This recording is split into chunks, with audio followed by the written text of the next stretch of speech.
How's it going, guys? This is going to be a very quick video because I'm just here to tell you why you shouldn't be pulling Nasti in probably 3 minutes. I'm just guessing, don't really count on it.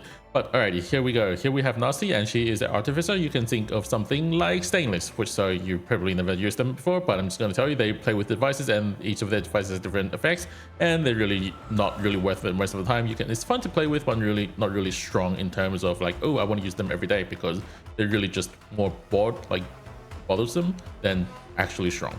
So let's take a look at her talents, and her talents, as you can see, I have level 3 module because you have to have level 3 module to buff talent 1.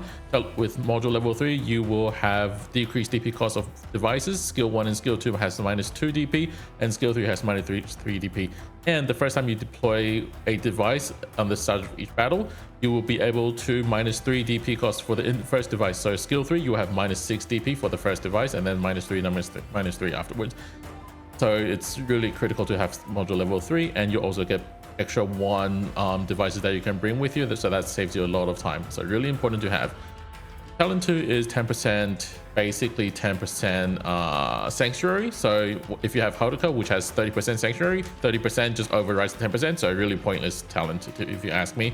You also get like 1 SP every 6 seconds, but those are really only useful if you're in like CC, which have like -90% SP regeneration, but those are really rare cases. I'm not going to talk about them for most people, because most people aren't going to be playing max like risk in CCs unless you're copying homework, and most of them won't have it anyway, so probably not really worth it. And these kind of class are usually not going to last if like you're going to bring it down to like a 7-person tier or something like that.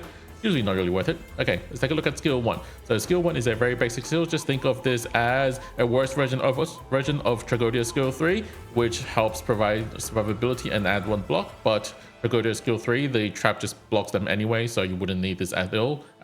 If you have Tragodia, skill 3 completely destroys this. Gone. Alrighty, skill 2. So this is a SP buff, but unfortunately, because when you deploy, when you summon the device, it only has 3 SP, and then it takes time, so it takes 25 seconds to charge to 8 SP. Why does that matter? Because upon activation, this device gives 1 SP per second, but also per half a second, but also takes away 1 HP for every half a second. So if you don't charge it for 25 seconds upon deployment of a device, you will only get 3 SP, but if you charge it for 25 seconds, you get 8 SP, and then you can have 2 devices that gives 16 SP. Sounds really good, right? But it takes 29 seconds to charge 16 SP. So is it really worth it? Probably not, because you already have something else, and all other operators should probably do much better job. If you have just another operator that's just dealing damage, if you have 29 seconds to wait, another operator probably does the job anyway. So not really worth it in my opinion. It does give barrier, and it sounds really good on paper, but if you really look at the number, it's not a lot of the HP when it comes to barrier, so not really worth it.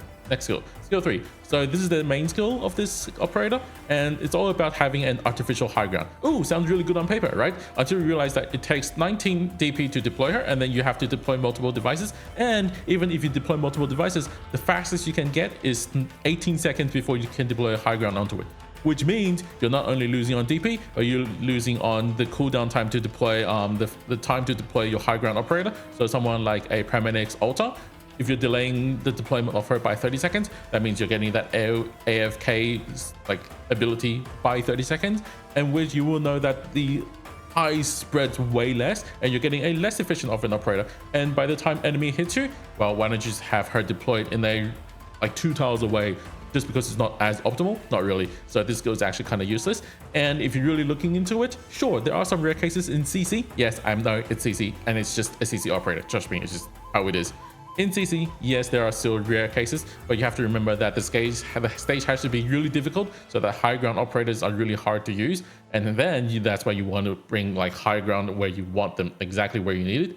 But then Nasti has to deploy on melee tiles, so that means that is not getting all, like you're risking a lot, risking her dying. And if you don't have the high ground to be built to level 3, which takes like 58 seconds, 56 seconds, something like that, 56 seconds in a CC environment just to build the high ground level up, you'll also have to be wasting a deployment as well.